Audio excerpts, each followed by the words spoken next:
हा थोडा महत्त्वाचा प्रश्न आहे, कारण त्याचा जो इम्पॅक्ट आहे मार्केटवर किंवा आपल्या रोजच्या दैनंदिनीवर येण्यात, तो थोडा स्लो मोशनमध्ये आला आहे. त्याचं एक कारण आहे की गव्हर्नमेंटने अजूनही पेट्रोल वगैरे डिझेल यांच्या भावामध्ये तशी वाढ केलेली नाही आहे. हो.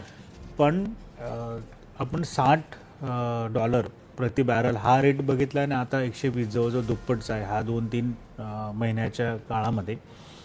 त्याचा इम्पॅक्ट नक्की येणार आहे, कारण क्रूडवर किंवा क्रूडपासून बनणारे जे दुसरे डेरिव्हेटिव्हज आहेत त्याच्यावर चालणाऱ्या ज्या इंडस्ट्रीज आहेत, पेंट्स, फर्टिलायझर्स आणि बऱ्याच ठिकाणी क्रूड हे इंटरमिडिएट टायर अशा इंडस्ट्रीमध्ये प्राइसिंग प्रेशर त्याच्या रॉ मटेरियलवर आलेलं आहे.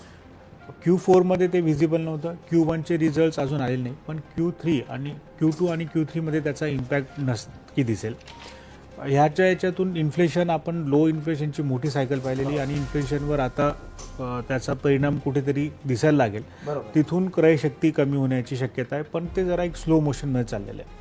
दुसरी महत्त्वाची गोष्ट म्हणजे की आपले इम्पोर्ट आपण करतो क्रूड, जवळजवळ आपला 85% आपला जो कन्झम्पशन आहे ते इम्पोर्ट होतं आणि आपल्या इन्व्हेंटरीवर आपण हे खूप जास्त कॅरी करू शकत नाही. त्यामुळे ते फिस्कल डेफिसिटवर पण त्याचा परिणाम होईल. म्हणजे पुढच्या ह्या वर्षभरामध्ये फिस्कल इयरमध्ये क्रूड हा मेजर इम्पॅक्टिंग फॅक्टर राहणार आहे. त्याच्यासाठी काही इंडस्ट्रीवर इमिडिएट इम्पॅक्ट आहे, जसं आपण म्हटलं पेंट्स, फर्टिलायझर.